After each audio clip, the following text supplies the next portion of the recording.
Hello, welcome to the show.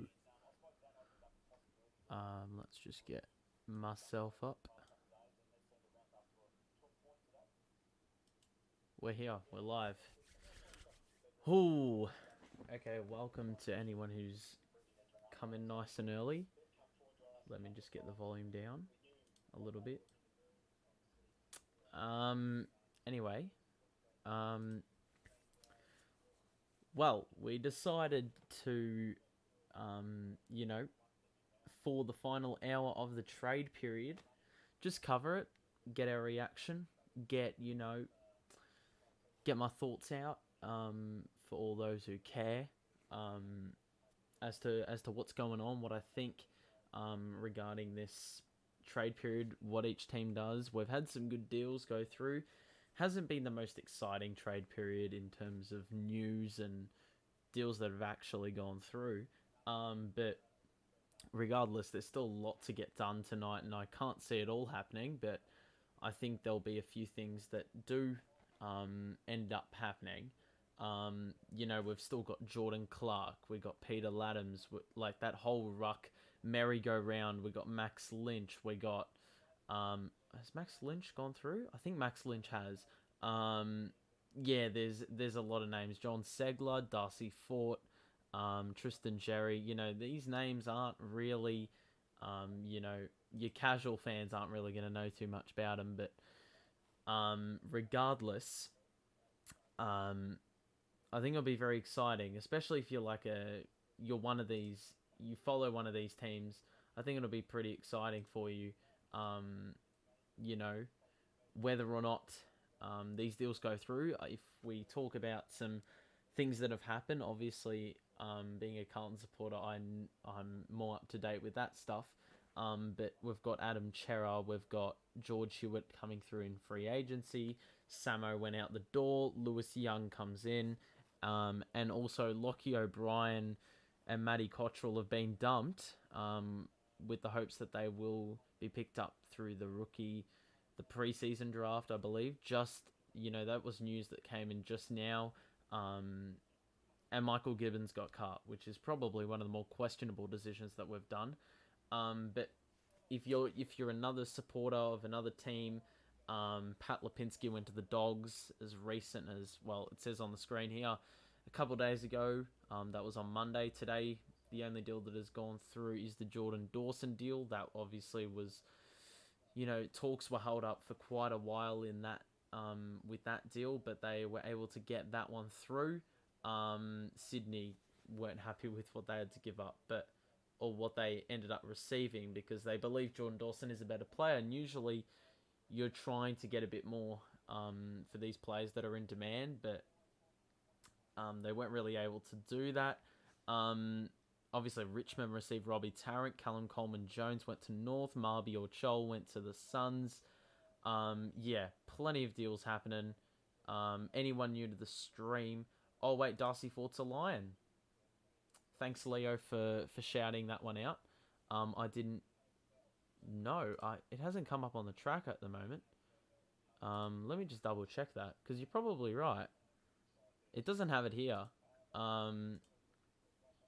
But yeah, so yeah, I've just got what's from the AFL website on here. There's probably some verbal agreements already done. But obviously very exciting times if you're you're a supporter of these teams, because, for some, you're filling team needs. For some, you're getting rid of some damn dead weight that you really didn't like for years and years, but you're finally getting rid of them. That burden's off your shoulders, you know what I'm saying? Arav, welcome to the show. Leo said, what did happen? I haven't seen the deal go through yet. I'm going to put the volume up a little bit. If you want to watch what I'm watching, to get all the updates and whatnot, you can go to the AFL website and just go to the deadline day stream, because that basically is getting deals, broadcasted pronto, like that. So I'll be able to get it to you if you aren't watching that. There's a lot of just random shit they talk about because, like, I don't understand how they do this from 8 in the morning, just talking random rubbish for the majority of the day. And then when a deal actually happens, that's the only time it really, um, it's really that valuable. But anyone new to the stream, welcome to the stream, by the way. We're going to be talking all our thoughts with regards to every deal that goes through in the next hour or so. Last 50. Yeah, we're putting the volume down because nothing's really happened. Bobby Hill's another name that's been up and around discussion. And look, Essendon, I think, need a bit of reassurance in terms of, they're lacking, small forwards. They have been for quite a while. Apart from Tipper, really. So I think if they can get Bobby Hill in this window or next year, because I think he's got a year left on his contract, and that's probably a huge win. Then again, Michael Gibbons is up for grabs if you want him in the preseason draft or the delisted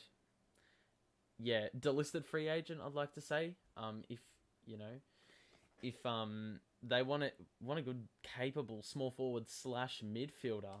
I mean, just with Michael Gibbons, he said, in our last video, we talked a little bit about Michael Gibbons and that whole deal. Look, with that, I don't understand why we did it, number one. And then Michael Gibbons said, they booted him because, he's a midfielder. We see you as a midfielder and there's no room for you. Well, you showed that in like the 3 years he was there. He couldn't get a damn position. He never played in the midfield. And you've booted him for that reason. It doesn't make a lot of sense because he never got a run. He never got an opportunity at it. So why make the comment? We saw you as a midfielder. But we've got just under 50 minutes remaining. We'll just talk a little bit more about Carlton just for a moment. Lockie O'Brien, pick him up. Matty Cottrell should not be on the list next year. Very simple stuff. That's all I have to say about Carlton. Let's just... Oh, gee. I just absolutely murdered my microphone. We talk about some other deals. What have we got? We got Pat Lipinski. That's going to be a good depth option for the Pies. They've had a couple fringe midfielders. Pat Lipinski, he said he wants an opportunity in the guts. He's always played a wing role. Obviously, when you got Bontempelli, Liberatore, Bailey Smith running around, you're never really going to get a chance. And given Bulldogs made a final, a grand final, it's going to be very tough to break into that team. So I think it's a sensible decision if you're talking about where you want your career to go. And in terms of it progressing, that's probably a viable option, I'd say. Yeah. So I think that's an awesome deal for the Pies. They also picked up Nathan Kruger in this draft or in this trade window. It says here pick 55. They also received for pick 41. So essentially, they didn't really have to give up that much. But once again, another key defender, key forward that you can play either end of the ground, utility. And they've had a couple iffy defenders / forwards. You know what I'm saying? That they don't offer too much. So we saw bits and pieces of Nathan Kruger. He only played a couple games, but, he could be another good depth option that could play a fair few years in the black and white. So, they didn't have to give up too much for him either. They only went back in the draft order about 15 spots, and that pick may not be used, but in saying that, they got a decent enough player. He's made the AFL, so they obviously rate him highly enough to have a crack. Yeah, there's plenty of deals going on. The Jordan Dawson deal for the Crows. Crows have really been lacking some some depth. A nice dashing half back. I mean, Lockie Scholl sort of gave that, but he's been playing on the wing. Paul Seedsman also plays on a wing and is a beautiful user of the ball.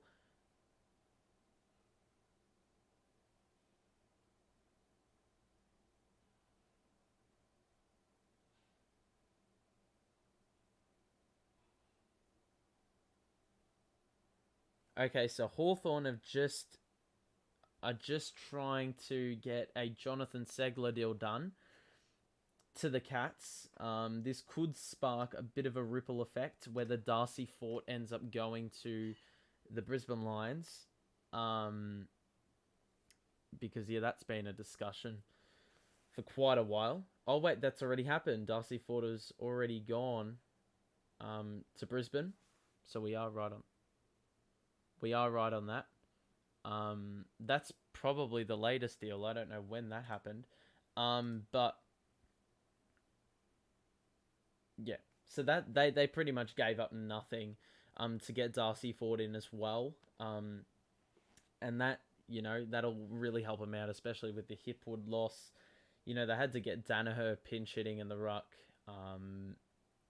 Trying to think who else. They didn't really have a proper option alongside McInerney. Well, that's just going to give him a bit more insurance in terms of, being able to field a solid ruckman, and give the Big O a bit of a rest. You know what I'm saying?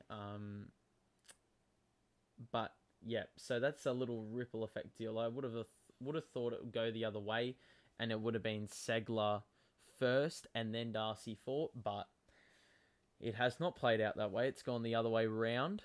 So fair play. Yeah. And then it looks like I think Max Lynch has already gone to Hawthorn, if I'm not mistaken. Yeah. So the Darcy Fort deal has gone through. That was pick 41, and Darcy fought for a future third rounder. So that won't be valued too highly because Geelong and Brisbane finished roughly the same place. And I guess they're banking on Brisbane to play badly, which I don't get. I don't think it'll happen. So yeah, they've received, a worthy ruckman. He dominates the VFL. So yeah, I think that'll do bits. I think he may get his opportunity. He's been struggling to get an opportunity for years now. He's like 24, I'd like to say. I've just spat all over my keyboard, but but yeah, he's like 23, 24. He already was drafted as mature age, I believe. So he's already like in his prime, and he's only played like, I reckon, 10 games. I'm gonna be honest with you. So yeah. But yeah, that's a win for Brisbane, I'll tell you that much. So yeah, that's only the second deal of the day. We've got 43 minutes remaining until the deadline. Yeah, there's still plenty of deals that, could go through. Yeah, with Bobby Hill, that was a really left field discussion. I didn't expect Bobby Hill to get thrown up in trade conversations. Yeah, as I said, I think he's got a year left on his contract. We can see, like, in the bottom right-hand corner of the stream, the little, they're doing Zoom conferences in order to get these deals done, which I find pretty funny. But we've got other deals here. We'll talk about the Finlayson deal, which happened, a couple of weeks ago. Giants received a third-round pick, which is major. I think they got dogged on that, to be honest. Depending on how well GWS perform, that's like probably mid-30s, late 30s, early 40s. If we're being, if we're being real with ourselves. But yeah, I think Finlayson's a bit better than that. To be honest, he kicks a few 5-goal bags. He's a bit inconsistent, but I think Port have been lacking. Well, no, I can't say they've been lacking a key because they've got Marshall. They had Laddams, who's probably going to head out to Sydney. Um, I don't know if that's like a good good switch. Finlayson for Laddams. Laddams has a bit more versatility in the ruck, more of a crafty ruckman. Like he's a bit further down the line in the ruck department, but Finlayson can kick a bag. I mean, Laddams isn't going to kick 4 or 5 a game. It really comes down to team needs. Laddams, I don't know what he's going to Sydney for, wants to go to Sydney for, because he's not going to get the opportunity, to really have a crack unless Tom Hickey gets an injury. And even then, you've got a Marty and Hayden McLean also breathing down Hickey's neck. But then again, like, it didn't really happen all year. So I don't know what Laddams is going there for. If he wants more opportunities, he probably should have picked another option. Maybe a Hawthorn would have been a suitable place. Because if Segler's leaving, you've really got only McAvoy and Max Lynch in your way. So it doesn't really make much sense to me. But as I mentioned with Port, Finlayson, I think that's a win for Port given what they had to give up. Not too much at all. So fair play. I think they finessed GWS a little bit. GWS probably have a bit of a hole. Because there's been a few games where Finlayson has been relied on to kick a bag, hasn't happened, and they've lost. But then again, they've got a few options that they can swing forward. Obviously, we can't dismiss Toby Green at all, because he's practically a tall. You know what I'm saying? But they've still got Himmelberg. I mean, Himmelberg probably was a bit off his best this year. Which is probably a good thing for GWS considering they did so well, especially in that latter half. But that was more attributed to Tim Taranto, and you still got Jesse Hogan as well. That's another name that can be forgotten about at times. But overall, I think with that deal, was probably a huge win for GWS, or for Port Adelaide, sorry. It's so difficult to keep track with all these deals going down. I mean, I'll just have a quick look at the other deals that have gone on. Sam Petrovsky sitting on West Coast. I mean, Samo wants more opportunities there. He's probably not going to break through.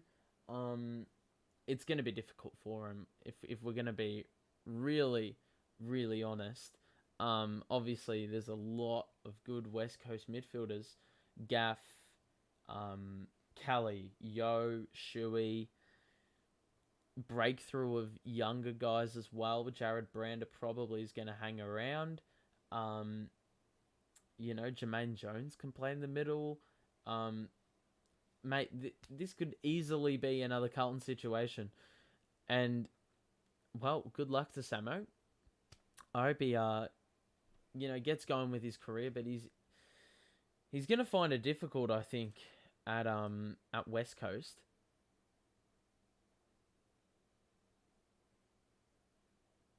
Hold on. Jordan Clark is a Docker. Picked.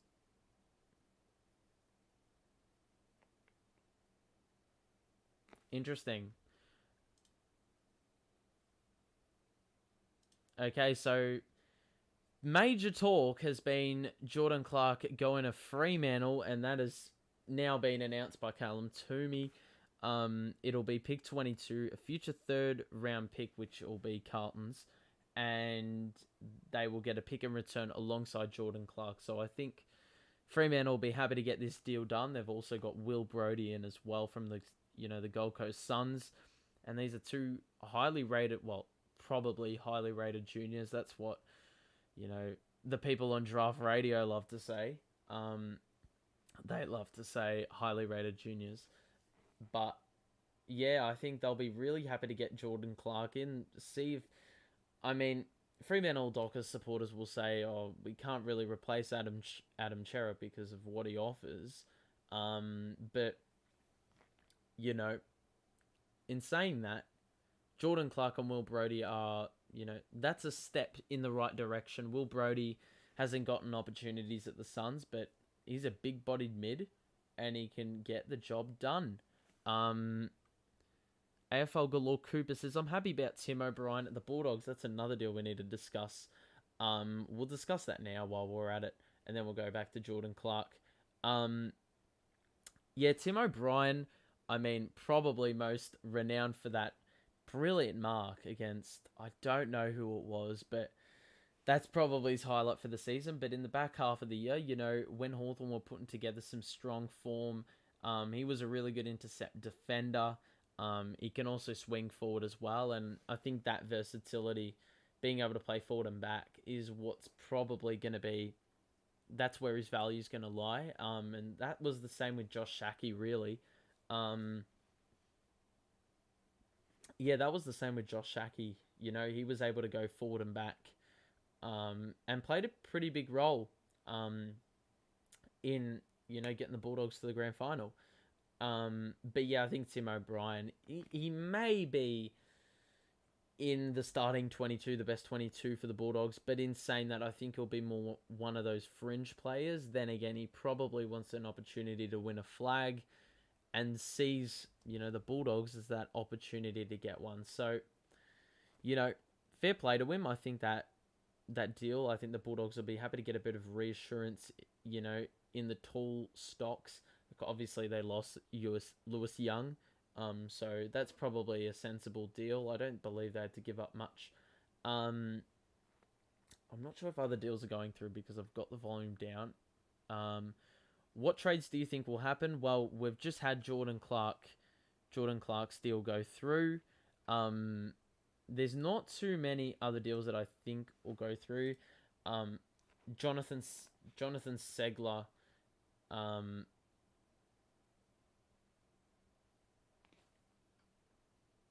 Hold on. Jonathan Segler.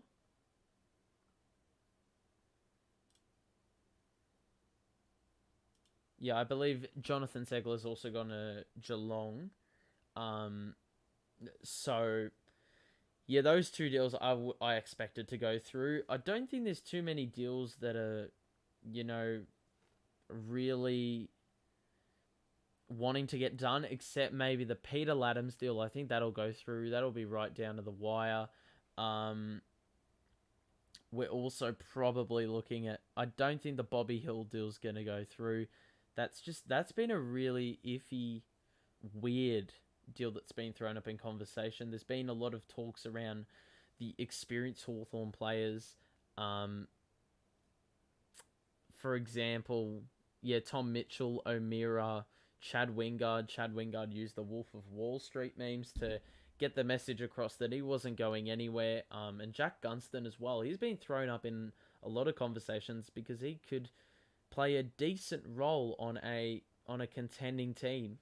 But I think it's just more him staying out of injuries, and a lot of teams are trying to get players that can actually play, which would make a lot of sense. We're down to 33 minutes, by the way. Yeah, that Bobby Hill, Ethan says the Bobby Hill to Essendon deal, he wants that to go through. I don't think it will go through. It's been very 50-50 for a lot of the, well, not even a lot. It's just been the last 2-3 days, and then probably Friday last week that it surfaced in discussion. It'll be a good get for Essendon. They probably don't want to give up much, and I think it's just a matter of them running out of time in order to get the deal done, because it's come up very late. But I think, in theory, you want to get Bobby Hill purely to fill that small forward void that, Essendon are lacking, without McDonald, Tip and Woody. So, yeah, I think that's probably a sensible idea. So the Cats have gotten Segler in a 2022 fourth round pick, and the Hawks have received a third round pick. So the Cats gets, decent ruckman and don't go too far down in the draft. yeah, and then Hawthorn probably the losers in that deal, I'd say. Um, as we close in on, well, the final 30 minutes of the trade period. Um, yeah, but apart from that, look, I think, has Bobby Hill gone? No, he hasn't. Nah, not yet, and I don't think he will. Um, if we go back to the Jordan Clark deal that happened about 10 minutes ago, yeah, Fremantle. I mean, Jordan Clark has been starved of opportunities, and there's been times where you just want to, you know, give him a kick up the arse because he's been doing some stupid stuff. There was the Geelong GWS game, took a mark, very easy set shot, straightforward, and decided to snap it around the corner, and it went horribly wrong. That goal would have put the Cats back in contention to win the game, and yeah, he basically cost them. I mean, Geelong played a pretty abysmal night that night, but regardless, I think those things are holding him back, but at the same time, I feel like it's just a matter of he's been starved of opportunities, but there's been reasons for him to be starved of those opportunities. So I think if he's doing those little mistakes, he's not going to be attractive to selectors, for the match committee for the upcoming week. But I think Freo may have, gotten a steal. He showed glimpses in his rookie year, off halfback. He's probably not a midfielder. If he plays mid, he's going to be a wingman. But yeah, that's going to be a good get. He's nice and young, so you'll be able to get plenty of years out of him. And he probably doesn't have a reason to leave the club unless they're absolutely garbage. Like, they're having a 2009 Melbourne year. That could be the only reason. But he's in his home state, so he probably won't be going anywhere. We've ticked over into the final 30 minutes of the trade period, and this lot are just talking rubbish. I don't think it's updated the AFL trade tracker. It's very, very slow in terms of keeping up to date, because, yeah, Brisbane, it's still got the Darcy Forza Brisbane deal. But yeah, there's plenty of stuff you can look at on the AFL website as well if you want to keep up to date with what's going on. Yep, so the rucks are happening.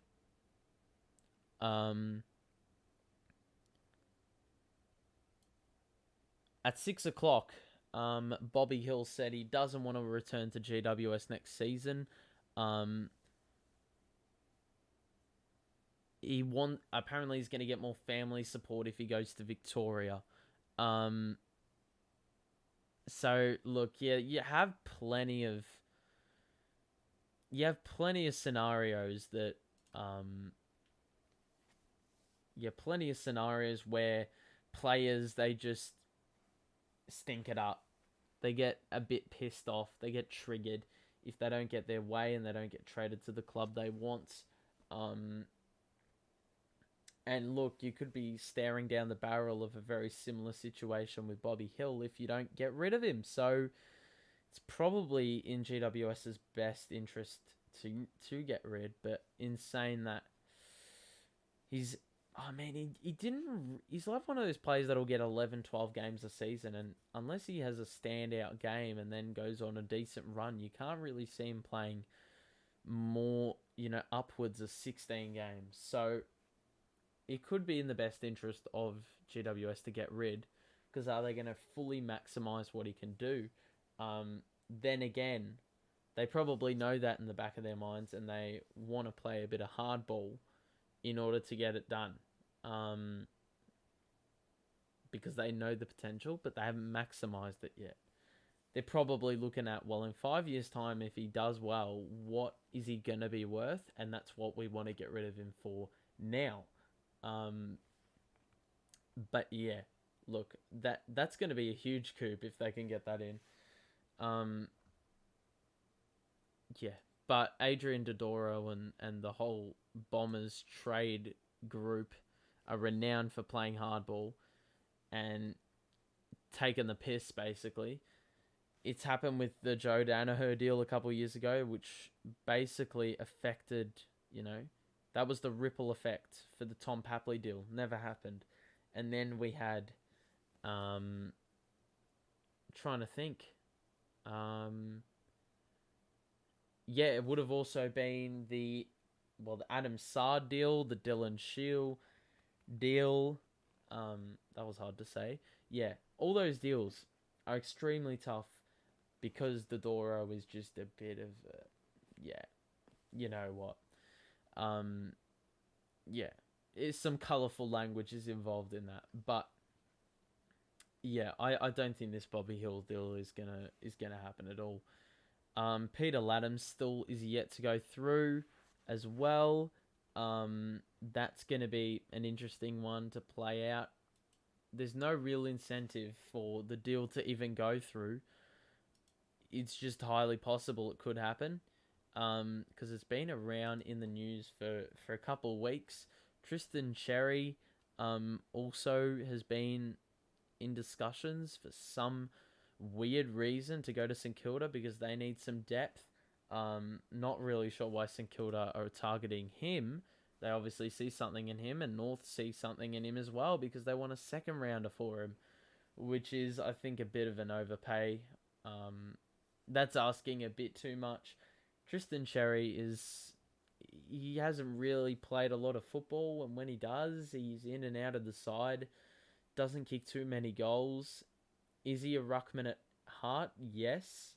But he doesn't get opportunities at the Roos because of Goldstein. And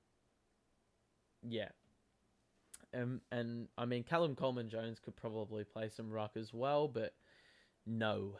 Marby Ochol as well at Gold Coast. He'll be behind Witts in the ruck department. He'll probably play more forward alongside Ben King, or is it Max? I think it's Ben, but 25 minutes remaining. Let's get the mute off.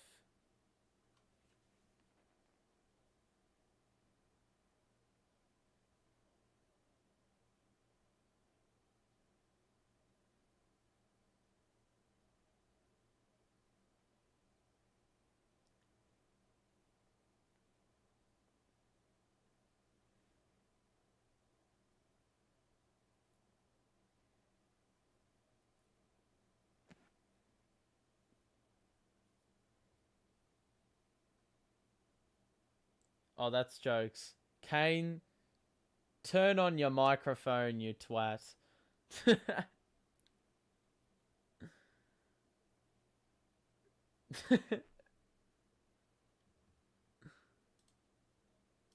He's.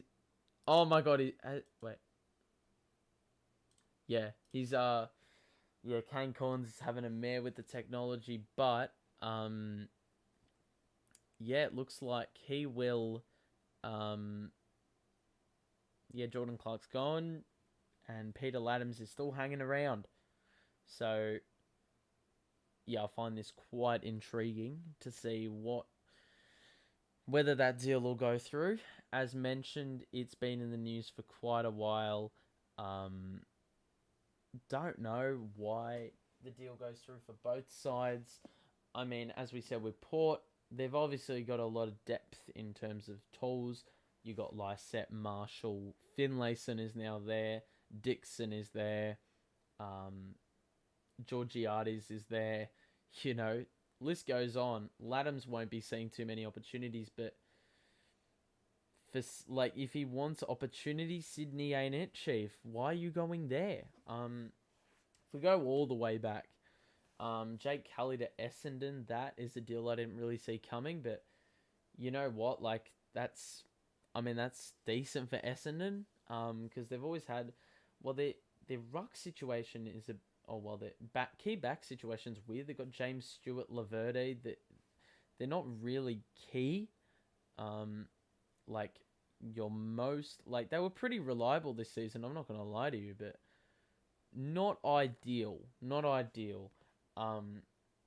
So Jake Kelly's probably a bit better in the key back department. He'll probably be able to help you a bit more reliable, but he's also prone to mistakes and also being too courageous for his own liking. and that is resulting in him like getting knocked out or some shit.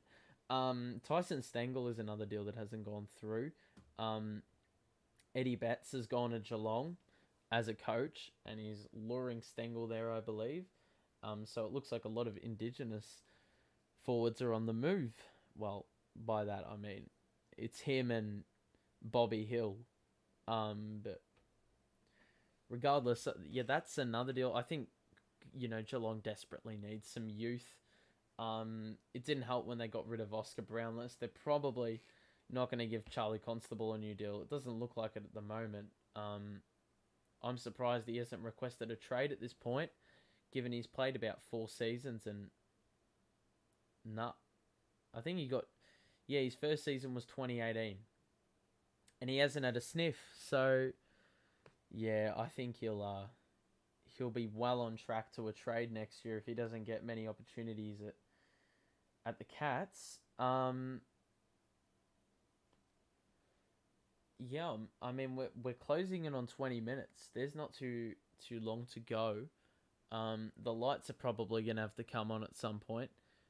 Because this is just, well, it's getting a bit dark for my own liking. I'm gonna fall asleep if I'm not careful. Yeah, we're closing in on that.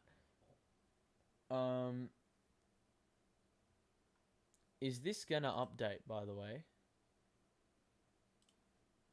Just do a little refresh. There we go. It has not updated. What a surprise.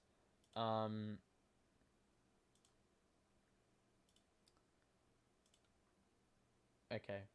We're going to have to get the lights on in here. And lucky for me, it's only 2 steps away. It's just going to extremely adjust the... Oh, it's not too bad. It's decent. Okay. That'll do. We're going to have to get the volume nice and low, so I can hear. Actually, no. Why am I hearing cane corns? But yeah, Charlie Constable is a really weird situation because he absolutely tears it up in the VFL, and just hasn't been able to get a gig. And I mean, it's very understandable if you're not going to get a game behind the likes of Dangerfield, Selwood. Selwood's a bit past it, but he's still holding up. Isaac Smith. Who else have you got in the spine? You got Parfitt, you got O'Connor. Those guys, they're probably better football players, but you got to be stiff if you're getting 40 in the VFL and you can't even crack a game in the seniors, because he's very capable, big body. Had some very good games in his rookie year. I do remember, I think it was his rookie match against the Pies, and he kicked this absolute banger of a goal from a snap, I believe. That was, mate, fair play to him. But he's strung together a few good performances.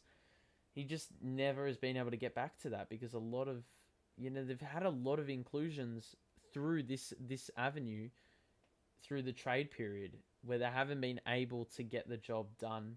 I don't know what I'm talking about. They've gone through this avenue to get these players: Rowan, Isaac Smith, Sean Higgins, probably the 3 that come to mind. But that's pushed players like Charlie Constable out, and he hasn't been able to get a crack at it for what seems like an eternity.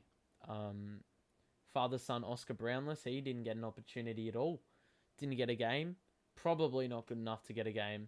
But yeah, I think deals like bringing Tyson Stengel in is a step in the right direction for Geelong, because they need to get some youth and get it bad.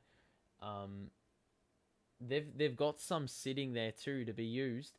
But then again, they're also getting rid of it. Jordan Clark is my number one example. So yeah, it's fairly disappointing that they haven't stuck with these guys, because I mean, they have the potential to go big at their new clubs, or potentially down the line where they've gone down to the VFL, they come back up, and then they have a huge impact. It looks like we have a little bit of activity going on in the bottom right-hand corner of the live stream that I'm watching.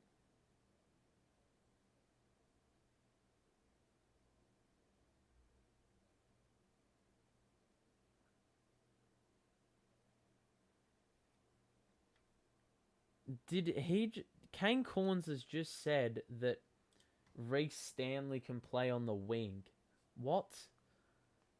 I think he meant like push up to the wing maybe, but that is a bit idiotic by Kane there.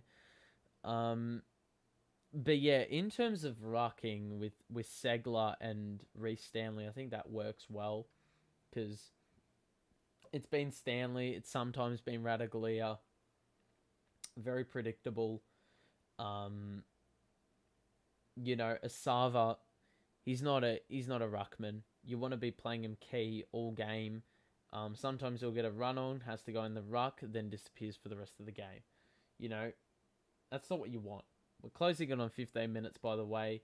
If we talk some other deals, Luke Dunstan as well. I don't know why he wanted to go to the D's. I think he was also in talks with Gold Coast. He should have gone to Gold Coast, if I'm going to be totally honest with you, because he ain't getting opportunities. Cal Toomey's back.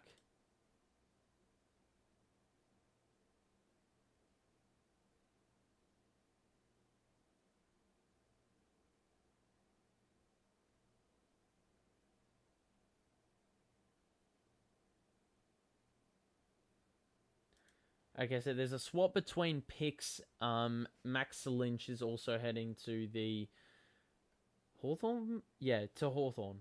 So it's pretty much a switch of these meaningless third round picks and fourth round picks. I say meaningless, but then again, you can also get a few gems as well. We're just chilling, just waiting, for a team to pick up an absolute steal and whatnot. So look, I think that's probably a win for Hawthorn as well. Young ruckman, Ned Reeves will be there as well. So it looks like they're building, a nice little young ruck duo. And then obviously you got a few people that can pinch it as well. But you can run those two all game, I reckon. We've got 14 minutes left. Anyone new to the stream, welcome. Make sure to drop a like on the show. We've got 14 minutes left, and we've still got a few deals that are yet to be done. That's including Peter Laddams, Bobby Hill as well. Tyson Stengel's also been in talks. But yeah, that Max Lynch deal has gone through for a number of picks going both ways. Max Lynch, I mean, he never really had opportunities. There was a game early this year against Max Gorney. Started really well, held up very well in the first half, dominated him, if I'm honest. But then, as young players do, a good start is usually cancelled out by a very slow finish. And that was the case with Max Lynch in that game against Max Gawn. And Gawn, I mean, they didn't get over the line, the D's. But you could see the shift. You could see that Max Lynch was getting a bit overwhelmed by, the I don't know what the word is, but the ruckman that is Max Gawn. Has Pete Laddams gone through? There may be talks for him.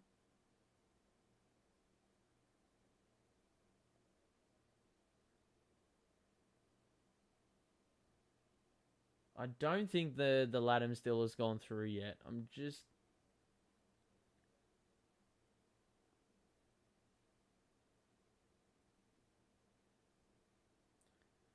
They talked about Callum Sinclair. I haven't heard of that name in a while. But yeah, we've got 12 minutes for that deal to go through. So not long. Then again, a fair while in terms of if we're talking the trade period, you know what I'm saying? Anyone new to the stream, by the way, make sure to drop a like on the show if you're enjoying this.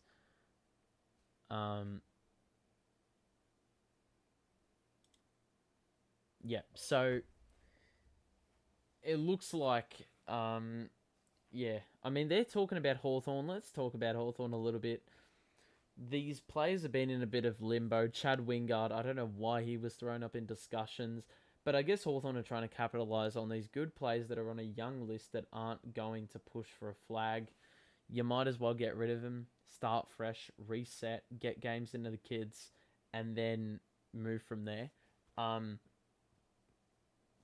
I mean, I can see like Will Day becoming a fully fledged midfielder and being a really damaging one. He's already played a handful of games at halfback and been really damaging, so I think he can replicate that form if he went inside because he's really tall, really lanky. Um, at both ends of the ground, Kaczynski, Jath down the other end. I mean, their back line held up really well. Given all the injuries they had, they've still got James Sicily. You probably forgot about him. CJ obviously. Lockie Bramble came in as a mid-season draftee and did a fair few good things. He performed. Provided a lot of dash off halfback. Another name that's been thrown up in conversations is Ollie Hanrahan. That's probably not a good idea. I mean, then again, he's also been another fringe player that could be of better service to another club. So in theory, that deal makes a bit more sense. We've still got players like they've still got Jarman Impey waiting in the wings to recover from injury. Luke Bruce is a name that has been tossed around in conversations for a number of years. If we're being really honest, because of his value, he's still valuable to Hawthorn now. So he can offer something certainly to a contending team, a better team. Possibly pushing for another flag to add to his cabinet, his set of achievements. But yeah, it's like him, Jack Gunston. They all fit that similar mold of, they're still good. They still stand out at their age. Probably not at their peak. Well, yeah, not at their peak, but still being able to contribute in a sizable way to whatever team they go to or still play for. So, yeah, I think there's potential for him to go somewhere in the coming years. But then again, I can also see him being, oh wow, voice crack. I can also see him being very loyal, and being a one club player. We've got 9 minutes left, by the way. Let us know if you think these deals are going to go through. We're talking Laddams, we're talking Stengel, we're talking Bobby Hill. They probably won't happen, but they've all expressed their intent to go to other clubs. And once this is done, we look forward to the draft. Why hasn't the other deals gone through on the trade tracker? I don't think it's updated. Has it updated?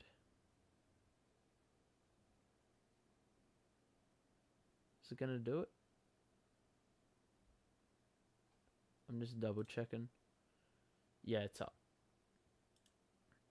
Okay, we've only got 8 minutes left. Yeah. Bordering on 8 minutes. It's getting tight.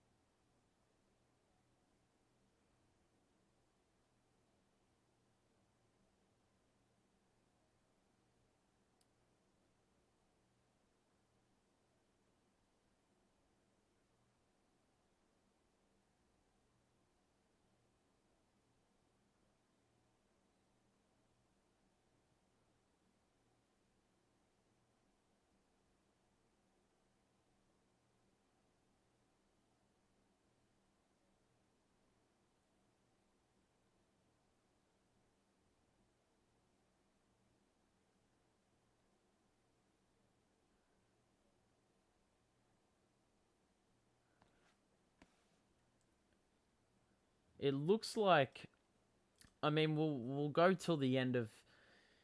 Well, we'll go to 7:30. I don't think deals are going through anymore. Yeah,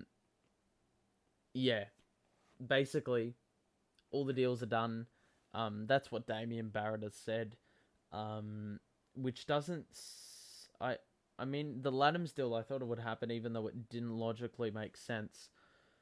I did think it was going to go through, and I'm a bit surprised it hasn't. But Port Adelaide end up coming out of it winners in the sense that they still have him, a capable ruck forward, as well as adding Finlayson to the ranks. Yeah, so I think that's a bit of a weird one. But yeah, a bit surprised that didn't go through. I mean, I'm just wanting to see any other deals that have happened. Not really anything else is going on. Which has been a bit anticlimactic. Barrett has said there's only been about 20 deals that have gone through in this trade period, which is fairly below par. And you always get a big name. Adam Cerra was probably the biggest name that ended up coming to fruition.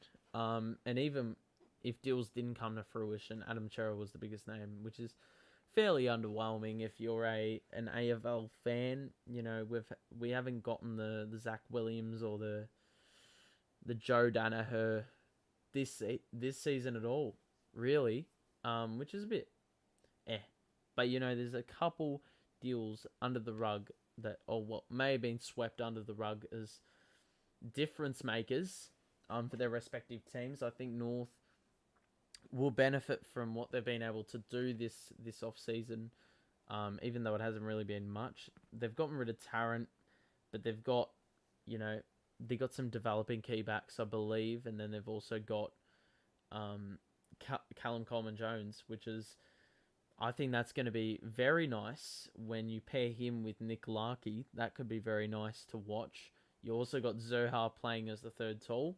Could even be the fourth tall. You can get a bit inventive with that, which I think David Noble will really enjoy messing around with, moving the magnets. You know what I'm saying? We've got 4 minutes remaining. Can't see too much happening, but nonetheless, yeah, I think a lot of teams have, they've gotten what they want. There hasn't been, someone getting absolutely fleeced in a deal. There's been a couple where some teams have tried to be a bit snaky and get something that they probably shouldn't receive in the deal. Like, it's completely unjustified, but yeah, ultimately, I think this is it's a trade period. Like, there's been years where there's buzz. This season certainly hasn't had the buzz. I mean, when you consider it, like, a fair portion of the deals have been keys. Carlton's probably been one of the pioneers of moving midfielders this off season. When you look at who we've brought in and who we've gotten rid of, yeah. But if you're enjoying the show, by the way, make sure to like the show. Show your support. Subscribe to the channel. We will be doing a little recap of everything. Rating, the off season, the trade period for each AFL team, in a video that'll come out in the next day or two. I suspect. We're just got to get to work on it, but yeah, I think, this has been a fairly low-key trade deadline. I'm just gonna have a listen to hear what else is going on. If anything surprising happens.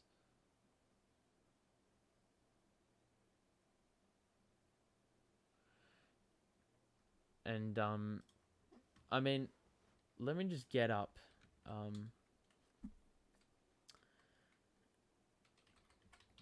If we're just looking at off-season dates,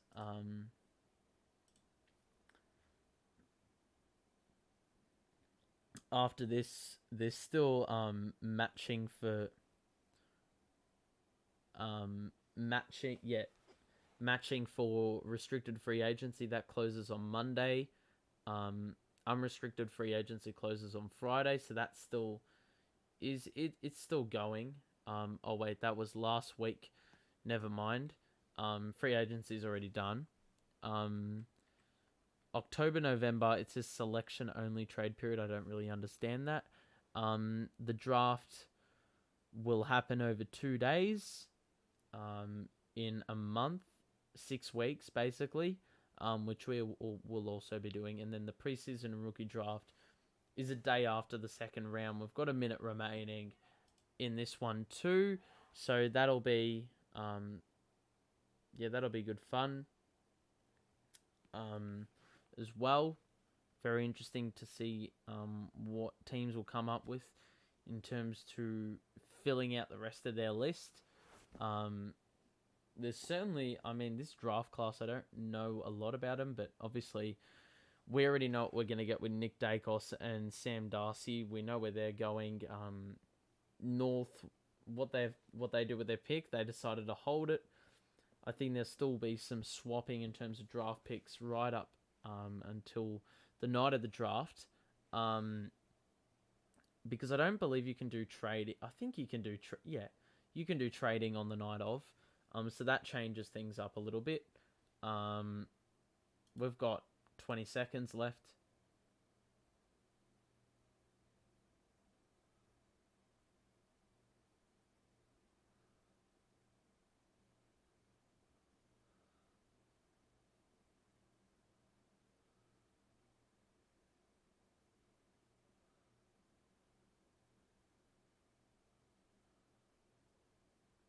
That's it. We've hit the deadline.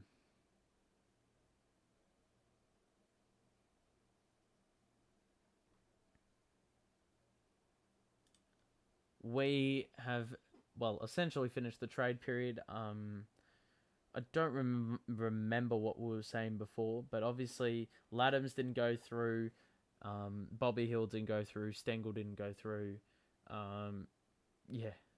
Variety of things that could be done there. But as I said, it's going to be very interesting to see what teams come up with. In terms of the draft, I don't really know too much.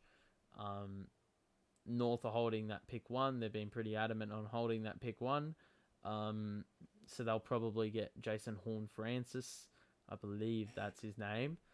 Because he added the little hyphen sometime this year. But yeah, it's going to be interesting to see. But I think I'm probably going to wrap this one up. I really miss watching teams like rush to the place where they submit all the deals, in AFL House, or at Etihad Stadium, where they usually do it. I don't remember where they usually do it, but that whole rush, that whole adrenaline, that feeling, that's happened the last couple of years. I miss that, but hopefully we'll be back to it next year when, hopefully the new normal allows us to have that experience again. But overall, we'll be doing a little video covering the trade period in the next couple of days, so tune in for that. But that is probably going to be it from me. Thanks for tuning in. If you tuned in, subscribe to the show if you want to see more AFL/sports content. And like the show if you enjoyed. That's probably going to be about it for me though. So thank you all for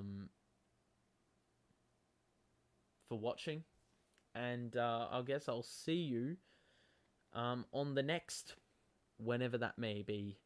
Anyway, thanks everyone for tuning in, and I'll see you next time. So long. Peace out.